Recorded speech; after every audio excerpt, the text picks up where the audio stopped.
High, আমি তনুশ্রী। আমার channel টক স্মার্টলিতে আপনাদের সবাইকে স্বাগত জানাই। আমরা সবাই ইংরেজি বলতে চাই, কিন্তু কি বলবো সব সময় মাথায় আসে না। সেই জন্য আমাদের ছোট বাক্য শেখা এবং বারে বারে সেগুলো শুনে অভ্যেস করাটা খুব দরকার। আর তাই আজ আমি এই ভিডিওতে এমন কিছু ইম্পর্ট্যান্ট অথচ সহজ বাক্য নিয়ে চলে এসেছি, যেগুলি শুনে প্রতিনিয়ত অভ্যাসের মাধ্যমে আপনারা স্মার্টলি ইংলিশে কথা বলতে পারবেন। তো চলুন শুরু করা যাক আজকের এই ক্লাসটি।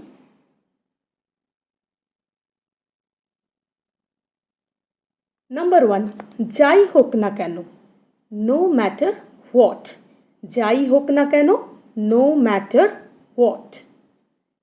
আমি একটি ভুল করেছি, I made a mistake. I made a mistake. আমি একটি ভুল করেছি। আমি তোমাকে বুঝি, আই আন্ডারস্ট্যান্ড। আবার আপনারা বলতে পারেন আই ফিল ইউ। এক্ষেত্রে দুটোই অ্যাপ্লিকেবল। কি সর্বনাশ, হোয়াট আ ডিজাস্টার। তাহলে কি সর্বনাশ মানে হোয়াট আ ডিজাস্টার। এটা যাই হোক না কেন, what ever it is. What ever it is মানেটা কি হলো, এটা যাই হোক না কেন। কি বলবো ভেবে পাচ্ছি না, I don't know what to say.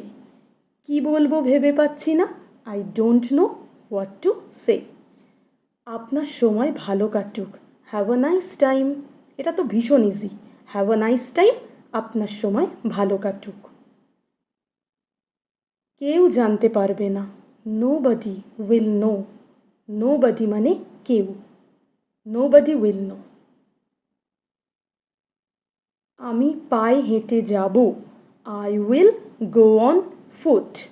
So কী হলো, আমি পায়ে হেঁটে যাব, I will go on foot. এটা শুনতে মজার, it sounds like fun. Fun মানে মজা, তো ইট সাউন্ডস লাইক ফান। এখন বাইরে যেও না, ডোন্ট গো আউটসাইড। বাইরে মানে আউটসাইড। এত অধৈর্য হয়েও না, ডোন্ট বি সো ইমপেশেন্ট। এত অধৈর্য হয়েও না। এটা শুনে আমি দুঃখ পেলাম, I am sorry to hear this. I am sorry to hear this মানে এটা শুনে আমি দুঃখ পেলাম। সময় নিয়ে পড়ো, take time to read. Take time to read মানে সময় নিয়ে পড়ো। আমি সাঁতার কাটতে পারি, I can swim very easy. আমি সাঁতার কাটতে পারি, আই ক্যান সুইম। সে তোমার মতো লম্বা, he is tall like you. এখানে মতো বলতে লাইকের ইউজ করেছি।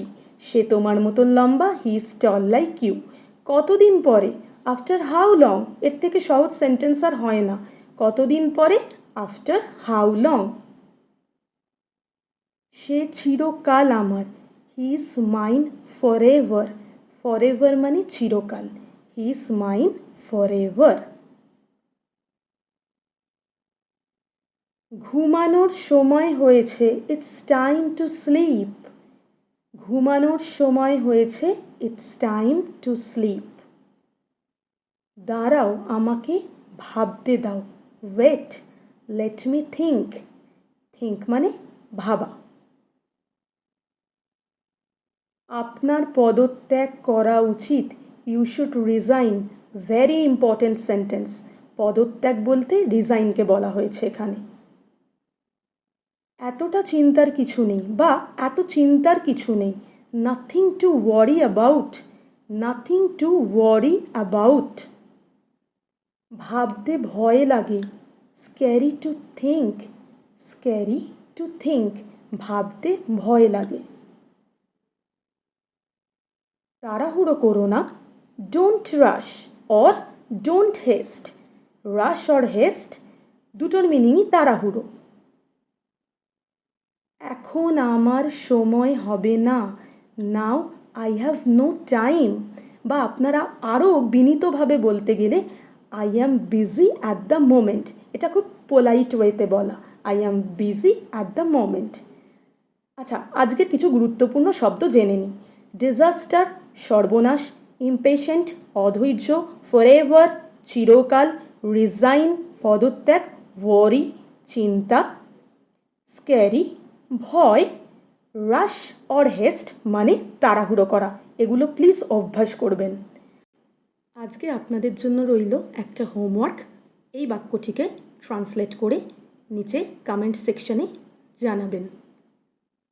আর আমার চ্যানেলটিকে ভালো লাগলে লাইক শেয়ার অ্যান্ড সাবস্ক্রাইব করতে ভুলবেন না কিন্তু। Thank you.